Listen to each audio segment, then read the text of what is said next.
The 1970s are usually remembered as the decade of mirror balls, packed discos, and those sing-along choruses everyone knew by heart. But underneath all that shine, some of the era's biggest songs were hiding much darker stories, full of real-life tragedy, addiction, death, and secrets that many listeners only noticed years later. That's exactly what we're diving into in today's video, 10 Darkest Ballads of the 70s that shocked the world. 10 ballads that may sound gentle at first, but underneath are loaded with heavy themes, strange rumors, urban legends, and moments where music came uncomfortably close to the evening news. Before we dive into the list, do that quick YouTube combo. If you enjoy this kind of deep dive into the darker side of music, hit the like button, subscribe to the channel, and turn on the notification bell so you don't miss the next videos. And start thinking about which 70s ballad hit you the hardest, because at the end, I want to see your picks in the comments. This isn't a definitive ranking. It's a trip through the shadow side of the decade's ballads.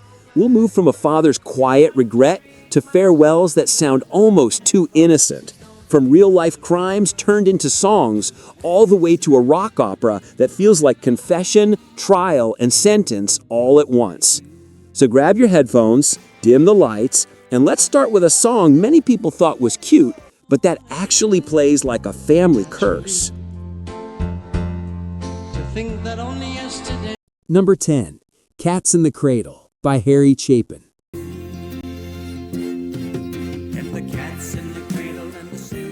Cats in the Cradle is the kind of song people sing along to without realizing how brutal it actually is.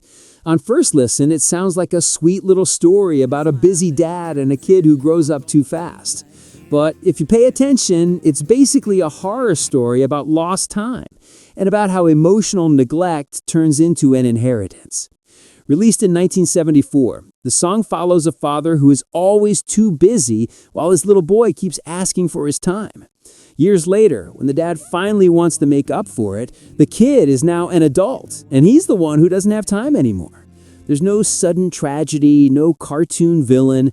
What makes it chilling is exactly that. Everything is lost slowly, through small, reasonable-sounding excuses.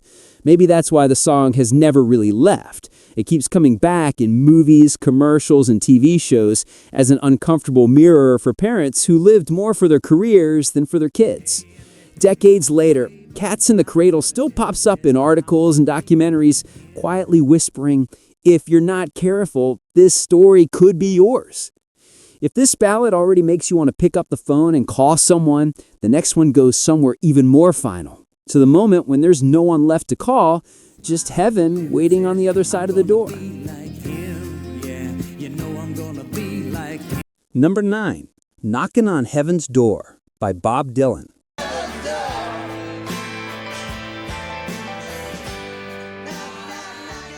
Very few songs talk about death as simply as knockin' on heaven's door. Bob Dylan wrote it for the 1973 film Pat Garrett and Billy the Kid, specifically for the scene where a wounded sheriff realizes he's done. Just 2 short verses, a handful of chords, and a chorus that feels like a prayer repeated with a final breath. The lyrics are almost minimalist. He feels the weight of his badge, asks his wife to take it off, senses the darkness coming, and admits he's knockin' on heaven's door. No big action sequences, no screaming, just death drifting in slowly, inevitably, like it's walking across the room toward him. Even though it was written for a Western, the song escaped the movie and became something much bigger. It turned into a radio hit, got covered by artists from every genre, and ended up being played at memorials and tributes all over the world. In 1996, a version with new lyrics was released in memory of the children killed in the Dunblane school massacre, tying the song even more closely to real-world grief. If this song treats death with an eerie sense of calm, the next ballad turns that final goodbye into something much more confusing, a sweet smile in the melody and a lump in your throat in the lyrics. Number 8, Seasons in the Sun by Terry Jacks. Terry Jacks' Seasons in the Sun is the classic example of a song that sounds way too light for the subject it's dealing with. The arrangement is almost childlike, the vocal is gentle, and a lot of people remember it as a soft 70s love song. But the lyrics are a man saying goodbye to everyone, friends, family, even someone who betrayed him, because he knows he doesn't have long left. The track is an adaptation of Belgian singer Jacques Brel's Le Moribond, but Jacks softened and rearranged parts of the lyric. The result was a single that ruled the charts in 1974 and sold in huge numbers, even though it calmly walked through the last thoughts of someone about to go. Over time, critics started hating that contrast. The song has shown up on worst songs ever lists for being overly sentimental, almost sugarcoating the end of a life. But that might be exactly what makes it so eerie and unforgettable. The sense that you're listening to a final farewell wrapped up like a bedtime lullaby. If Seasons in the Sun puts a forced smile on a tragic moment, the next ballad drops the cute metaphors and looks straight at a kind of violence that almost never had a voice in 70s mainstream music. Number 7. The Killing of Georgie, Part 1 and 2 by Rod Stewart.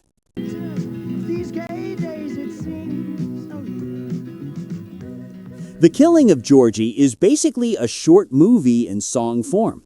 Rod Stewart tells the story of Georgie, a gay man who leaves home after being rejected by his family, finds acceptance and glamour in New York, and ends up killed in a street attack simply for being who he is. Released in 1976, the track was inspired by a real friend of Stewart's from a time when he was surrounded by gay men in the music scene. Instead of treating the subject as a joke or a cheap shock, he tells it with empathy. The coming out, the freedom, the romance, the attack. The pain is all there, but so is the affection of someone remembering a friend he truly misses. At the time, the very idea of a rock star releasing a straight-up ballad about a murdered gay man was bold. Some people saw it as a commercial risk. Others saw it as a breakthrough, especially listeners who were finally being portrayed without caricature. The song ends almost begging Georgie to stay, like it's trying to hold on to the ghost of someone taken far too soon. If this song shows violence coming from the outside, in a cowardly street attack, the next one deals with the danger that often starts at home, inside your own body. Quiet, addictive, and, in the 70s, tragically common. Number 6. The Needle and the Damage Done by Neil Young.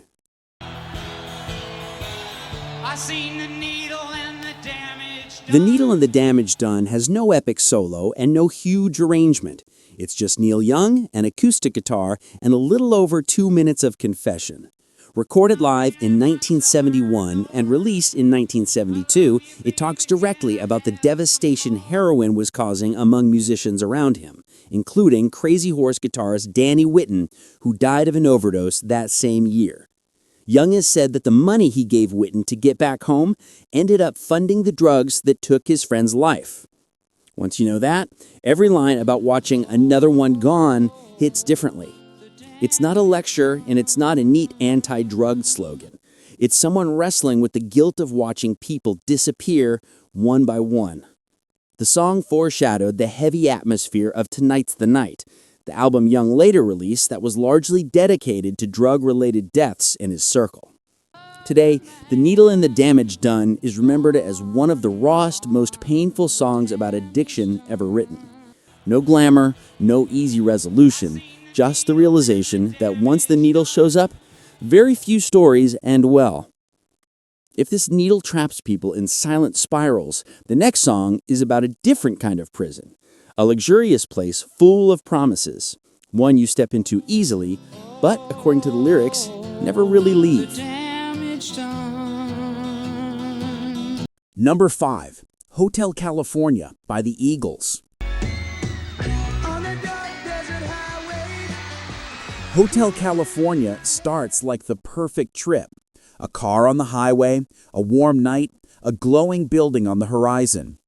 But with each verse, it feels less and less like an ordinary hotel.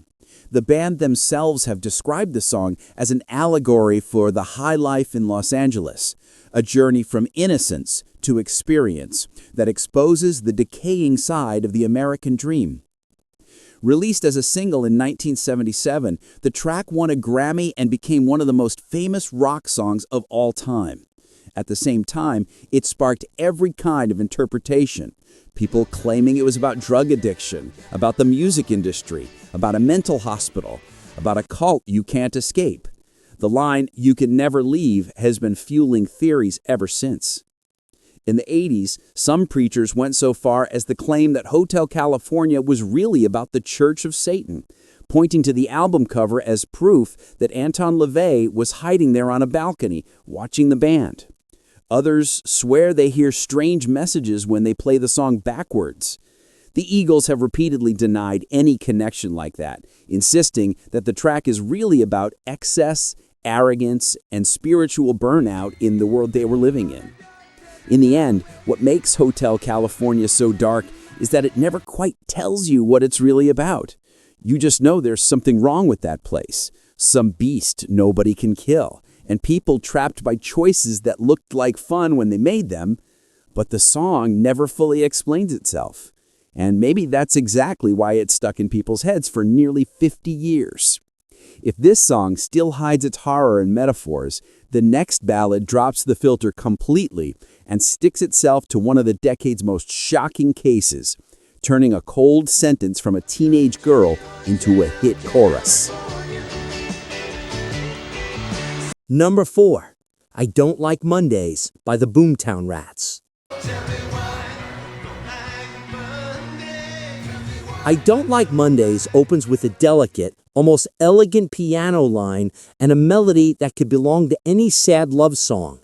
But behind it is the attack of a 16-year-old girl on an elementary school playground in San Diego in 1979.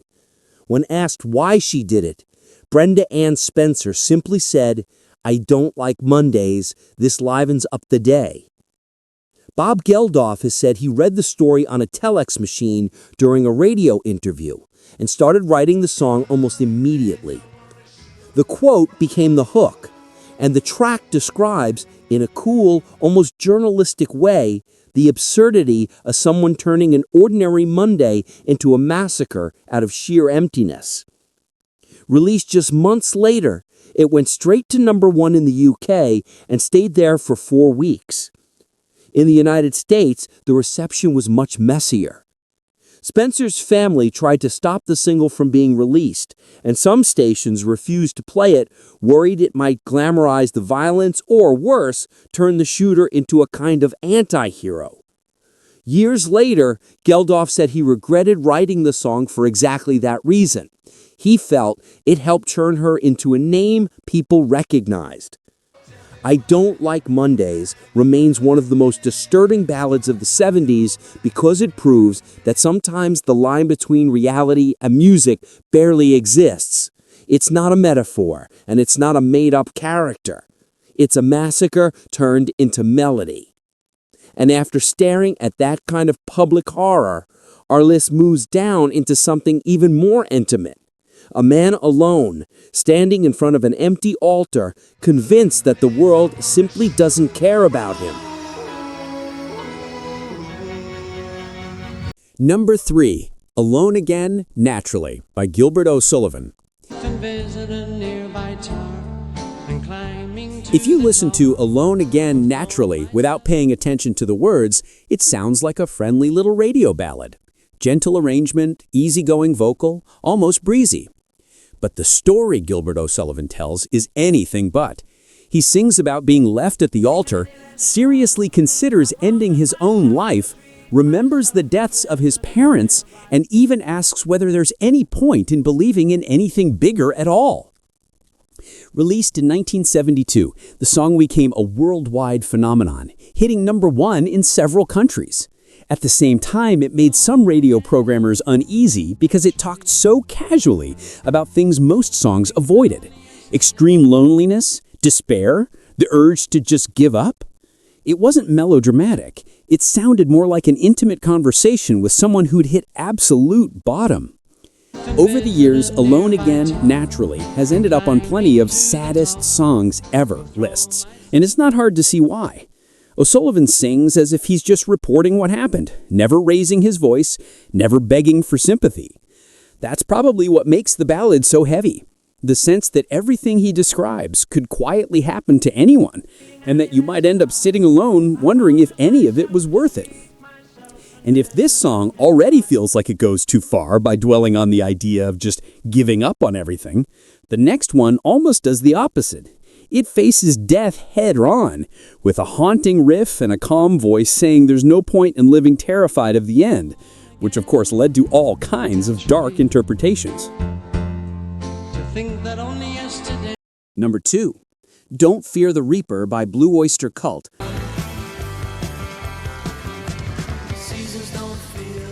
Sounds at first like just another 70s radio classic, a memorable guitar riff, an almost dreamy atmosphere, a sticky chorus. But underneath that smooth sound, the lyrics talk directly about the inevitability of death and about a love that would continue even after everything is over. Guitarist Donald "Duck" Dharma Rosser wrote the song while thinking about his own mortality, picturing what it would be like to leave this world too soon. One of the most talked about moments is the reference to Romeo and Juliet being together in eternity. Many listeners started seeing the song as a kind of extreme pact between two people willing to leave this world together no matter what. Rosser has always said that wasn't his intention at all. To him, the song is a plea not to panic about the fact that we're all going to go someday, a declaration of love that outlives the ending, not an invitation to bring that ending closer. Even so, the track attracted every kind of legend. Some people linked Don't Fear the Reaper to stories about the occult. Others swore the band was flirting with something too dark. And plenty of listeners heard the lyric as encouraging irreversible choices. In other words, a single about not being afraid of the end was, for some, already dangerous.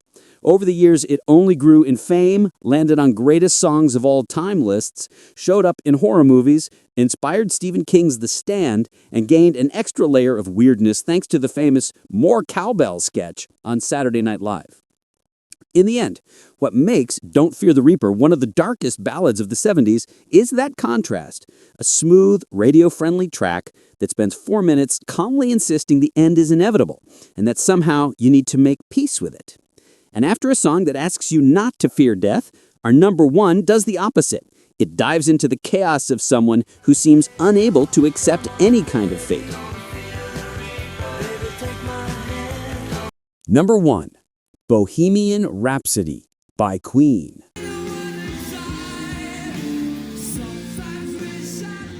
Queen's Bohemian Rhapsody is so famous now that it's easy to forget how bizarre it sounded in 1975. A nearly 6-minute song with no traditional chorus split into sections, an a cappella intro, a piano ballad, a full-blown operatic middle, a burst of hard rock, and a melancholy finale. When Freddie Mercury came in with the idea, plenty of people thought it was too big, too long, just too crazy for radio. Even so, the band pushed ahead and, after weeks of obsessive studio work, released it as a single. The result? A massive hit, number 1 on the charts, an iconic video, and later, full legendary classic status. But what matters for us here is the darker side of the song, the story that seems to be hiding behind all those Galileos and wild names. Freddie Mercury never gave a clear explanation of what the lyrics mean. Some critics hear the confession of a young man who has just killed a man and is drowning in guilt, calling on supernatural figures and facing some kind of final judgment. Others see it as a metaphor for internal identity conflicts, especially given where Mercury was in his life, torn between a long-term relationship and a new understanding of his own desires. And some people insist it's all just imagery chosen for how the words sound. What's impossible to deny is the song's sense of fatalism. After all the operatic chaos and the guitar attack, it drops back into that quiet piano ending with the narrator saying that nothing really matters, and accepting his fate almost calmly.